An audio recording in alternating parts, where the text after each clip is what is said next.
Street style egg ತವಾ ಫ್ರೈಯನ್ನು ಈಸಿಯಾಗಿ ನೀವು ಮನೆಯಲ್ಲಿ ಮಾಡ್ಕೊಳ್ಬೋದು. ಇದನ್ನು ನೀವು ಪಾವ್ ಜೊತೆ ತಿನ್ಕೊಂಡ್ರೆ ಭಾಳ ಟೇಸ್ಟಿಯಾಗಿರ್ತದೆ. ಹಾಯ್ ನಮಸ್ಕಾರ ಎಲ್ಲರಿಗೂ, ವೆಲ್ಕಮ್ ಟು ಮೈ ಚಾನಲ್. ಇವತ್ತಿನ ವಿಡಿಯೋದಲ್ಲಿ ನಾನು ಎಗ್ ತವಾ ಫ್ರೈ ರೆಸಿಪಿಯನ್ನು ಮಾಡ್ತಾ ಇದ್ದೀನಿ. ಅದರ ಸಲಕ್ಕಾಗಿ ನಾನಿಲ್ಲಿ ಒಂದು ಹಂಚನ್ನು ಬಿಸಿ ಮಾಡ್ಕೊಂಡಿದ್ದೀನಿ. ಹಂಚಿನ ಮೇಲೆ ಒಂದು 4 ಟೇಬಲ್ ಸ್ಪೂನಷ್ಟು ಎಣ್ಣೆ, 1 ಟೇಬಲ್ ಸ್ಪೂನಷ್ಟು ಬಟ್ರ್ ಹಾಕ್ಕೊಂಡಿದ್ದೀನಿ. ನಾನಿಲ್ಲಿ ದೊಡ್ಡ ಈರುಳ್ಳಿಯನ್ನು ಈ ಥರ ಸಣ್ಣ ಕಟ್ ಮಾಡಿ ಹಾಕ್ಕೊಂಡಿದ್ದೀನಿ. ಇದನ್ನು ನಾವು ಸ್ವಲ್ಪ ಫ್ರೈ ಮಾಡ್ಕೊಳ್ಬೇಕು. ಸ್ವಲ್ಪ ಫ್ರೈ ಆದಮೇಲೆ ನಾನಿಲ್ಲಿ ಒಂದು ಟೊಮೆಟೊ ಹಣ್ಣನ್ನು ಸಣ್ಣಾಗಿ ಕಟ್ ಮಾಡ್ಕೊಂಡಿದ್ದೀನಿ.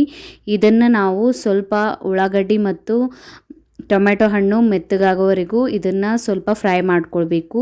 ಫ್ರೈ ಆಗಿದ್ಮೇಲೆ ನಾನಿಲ್ಲಿ 1 ಟೇಬಲ್ ಸ್ಪೂನಷ್ಟು ಹಸಿಮೆಣಸಿನ್ಕಾಯಿ ಮತ್ತು ಬೆಳ್ಳುಳ್ಳಿಯನ್ನು ಕುಟ್ಕೊಂಡಿದ್ದೀನಿ. ಇದರ ಪೇಸ್ಟನ್ನು ಹಾಕ್ಕೊಳ್ಳಿ 1 ಟೇಬಲ್ ಸ್ಪೂನಷ್ಟು. ನಾನು ಈ ಎಗ್ ಫ್ರೈಯನ್ನು ಯೆಲ್ಲೋ ಕಲರಲ್ಲಿ ಮಾಡ್ತಾ ಇದ್ದೀನಿ. ನೀವು ಒಂದು ವೇಳೆ ರೆಡ್ ಕಲರಲ್ಲಿ ಮಾಡ್ಕೋತೀರಾ ಅಂದರೆ ನೀವು ಇದರೊಳಗೆ ಖಾರದ ಪುಡಿ ಯೂಸ್ ಮಾಡ್ಕೊಳ್ಬೋದು. ನಾನಿಲ್ಲಿ ಅರ್ಧ ಟೇಬಲ್ ಸ್ಪೂನ್ ಅರಿಶಿಣದ ಪುಡಿ, 1 ಟೇಬಲ್ ಸ್ಪೂನ್ ಧನಿಯಾ powder, 1 table spoon garam masala, ಮಾಡ್ಕೊಂಡಿರುವಂಥ ಕೊತ್ತಂಬರಿ ಸೊಪ್ಪನ್ನು ಹಾಕ್ಕೊಂಡಿದ್ದೀನಿ. ನೀವು ಅಲ್ಲ ಬೆಳ್ಳುಳ್ಳಿ ಪೇಸ್ಟ್ನು ಹಾಕ್ಕೊಳ್ಬೋದು. ಎಲ್ಲ ಮಸಾಲೆಯನ್ನು ಹಾಕ್ಕೊಂಡ್ಬಿಟ್ಟು ನೀವು ಇದನ್ನು ಸ್ವಲ್ಪ ತನ 2-3 ನಿಮಿಷ ಇದನ್ನು ಬೇಯಿಸ್ಕೊಳ್ಳಿ. ಬೇಯಿಸ್ಕೊಂಡಿದ್ಮೇಲೆ ಈಗ ನಾನಿಲ್ಲಿ 3 ಮೊಟ್ಟೆಯನ್ನು ಬೇಯಿಸ್ಕೊಂಡಿದ್ದೀನಿ. ಬೇಯಿಸ್ಕೊಂಡಿರುವ ಮೊಟ್ಟೆಯನ್ನು ನೀವು ಈ ಥರ ಶೇಪ್ನಲ್ಲಿ ಕಟ್ ಮಾಡ್ಕೊಳ್ಳಿ. ನಾನು ಈಗ 3 ಎಗ್ಗನ್ನು ಈ ಥರ ಕಟ್ ಮಾಡ್ಕೊಂಡು ಬಿಟ್ಟಿದ್ದೀನಿ. ಈಗ ಇದನ್ನು ನಾವು ಮಿಕ್ಸ್ ಮಾಡ್ಕೊಳ್ಬೇಕು. ಮಿಕ್ಸ್ ಮಾಡ್ಕೋತಾ ನಾವು ಇದನ್ನು ಒಂದು 5 ನಿಮಿಷ ಬೇಯಿಸ್ಕೊಂಡ್ರೆ ಸಾಕು. ನಮ್ಮ ಎಗ್ ತವಾ ಫ್ರೈ ಈಸಿಯಾಗಿ ರೆಡಿ ಆಗ್ತದೆ. ನಾನಿಲ್ಲಿ ಮಸಾಲೆ ಒಳಗೆ ಚಲೋ ಎಗ್ ಎಲ್ಲ ಕುಕ್ ಆಗ್ಬೇಕಂಥೇಳಿ ಒಂದು 2-3 ಟೇಬಲ್ ಸ್ಪೂನ್ ನೀರನ್ನು ಹಾಕ್ಕೊಳ್ಳಿ. ನೀರು ಹಾಕ್ಕೊಂಡು ಇದನ್ನು ನೀವು 1-2 ನಿಮಿಷ ಬೇಯಿಸ್ಕೊಳ್ಳಿ. ನಮ್ಮ ಎಗ್ ತವಾ ಫ್ರೈ ನೀವು ಎಣ್ಣೆಯಲ್ಲಿ ಮಾಡ್ಬೋದು, ಇಲ್ಲ ನಿಮಗೆ ಬಟರ್ ಇಷ್ಟ ಅಂದರೆ ನೀವು ಅರ್ಧ ಬಟರ್ ಅರ್ಧ ಎಣ್ಣೆ ಹಾಕ್ಕೊಂಡ್ಬಿಟ್ಟು ಇದನ್ನು ರೆಡಿ ಮಾಡ್ಕೊಳ್ಬೋದು. ನಾನೀಗ ರುಚಿಗೆ ತಕ್ಕಷ್ಟು ಉಪ್ಪನ್ನು ಹಾಕ್ಕೊಳ್ತಾ ಇದ್ದೀನಿ. ಉಪ್ಪನ್ನು ಹಾಕೋದು ನಾನು ಮರೆತು ಬಿಟ್ಟಿದೆ.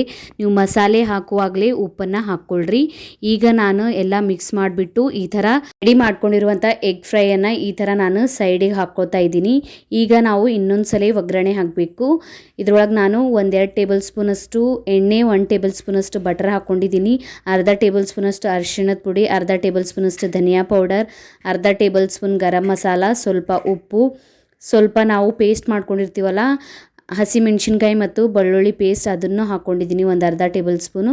ಸ್ವಲ್ಪ ಕಟ್ ಮಾಡ್ಕೊಂಡಿರುವಂಥ ಕೊತ್ತಂಬರಿ ಸೊಪ್ಪನ್ನು ಹಾಕಿಬಿಟ್ಟು ಇದನ್ನು ನಾವು ಮಿಕ್ಸ್. ಈ ಥರ ನೀವು ಲಾಸ್ಟಿಗೆ ಒಂದು ಸಲ ಒಗ್ಗರಣೆ ಕೊಟ್ಟರೆ ಈ ಎಗ್ ತವಾ ಫ್ರೈ ಟೇಸ್ಟ್ ಸ್ಟ್ರೀಟ್ ಸ್ಟೈಲ್ನಲ್ಲಿ ಸಿಗುವಂಥ ಎಗ್ ತವಾ ಫ್ರೈ ಥರ ಇರುತ್ತೆ. ನೀವು ಟ್ರೈ ಮಾಡಿಲ್ಲ ಅಂದರೆ ಈ ರೆಸಿಪಿಯನ್ನು ಒಂದ್ಸಲಿ ಟ್ರೈ ಮಾಡಿ ನೋಡಿ, ನಿಮಗೂ ಇಷ್ಟ ಆಗ್ತದೆ ಅನ್ಕೋತೀನಿ. ಈಗ ನಮ್ಮ ಸ್ಟ್ರೀಟ್ ಸ್ಟೈಲ್ ಎಗ್ ತವಾ ಫ್ರೈ ರೆಡಿಯಾಗಿದೆ. ಈಗ ಇದನ್ನು ನಾನು ಒಂದು ಪ್ಲೇಟ್ನಲ್ಲಿ ತೆಕ್ಕೋತೀನಿ. ಈ ಎಗ್ ತವಾ ಫ್ರೈ ರೆಸಿಪಿಯನ್ನು ನೀವು ರೊಟ್ಟಿ ಚಪಾತಿ ಜೊತೆ ತಿನ್ಕೊಳ್ಬೋದು, ಆದರೆ ಪಾವ್ ಜೊತೆ ಟೇಸ್ಟ್ ಆಗಿರ್ತದೆ. ಒಂದ್ಸಲಿ ಪಾವ್ ಜೊತೆ ತಿನ್ಕೊಂಡು ನೋಡ್ರಿ. ಈಗ ನಾನು ಉಳಿದಿರುವಂಥ ಮಸಾಲೆ ಒಳಗೆ ಈ ಪಾವನ್ನು ಕೋಟ್ ಮಾಡ್ಕೋತೀನಿ. ಈ ಥರ ಮಾಡ್ಕೊಳ್ಳೋದ್ರಿಂದ ಪಾವ್ ಟೇಸ್ಟ್ನು ಸರಿಯಾಗಿ ಬರ್ತದೆ ನೋಡ್ರಿ. ಈಗ ನಮ್ಮ ಎಗ್ ತವಾ ಫ್ರೈ ಸ್ಟ್ರೀಟ್ ಸ್ಟೈಲ್ ರೆಡಿ ಆಗಿದೆ. ಇದನ್ನು ನೀವು ಒಂದ್ಸಲಿ ಟ್ರೈ ಮಾಡಿ ನೋಡಿ. ಇಷ್ಟ ಆಗಿತ್ತಂದ್ರೆ ಕಮೆಂಟ್ ಒಳಗೆ ತಿಳಿಸಿ ನಿಮಗೆ ವಿಡಿಯೋ ಹೆಂಗೆ ಅನ್ನಿಸ್ತಂತ. ಫ್ಯಾಮಿಲಿ ಮತ್ತು ಫ್ರೆಂಡ್ಸ್ ಜೊತೆ ಶೇರ್ ಮಾಡ್ಕೊಳ್ಳಿ. ಇದೇ ಥರದ ವೀಡಿಯೋಸನ್ನು ನೋಡೋಕೆ ನನ್ನ ಚಾನಲನ್ನು ಪ್ಲೀಸ್ ಸಬ್ಸ್ಕ್ರೈಬ್ ಮಾಡ್ಕೊಳ್ಳಿ. ಬೆಲ್ ಐಕನನ್ನು ಪ್ರೆಸ್ ಮಾಡ್ಕೊಳ್ಳಿ. ನಾ ಹಾಕಿದ ವೀಡಿಯೋಸ್ ನಿಮಗೆ ನೋಟಿಫಿಕೇಷನ್ ಸಿಗ್ತದ. ಇನ್ಸ್ಟಾಗ್ರಾಮ್ ಮತ್ತು ಫೇಸ್ಬುಕ್ ಪೇಜಿಗೂ ಫಾಲೋ ಮಾಡ್ಕೊಳ್ಬೋದು. ನಾನು ಲಿಂಕನ್ನು ನನ್ನ ಡಿಸ್ಕ್ರಿಪ್ಷನ್ ಬಾಕ್ಸ್ನಲ್ಲಿ ಕೊಟ್ಟಿರ್ತೀನಿ. Thank you for watching.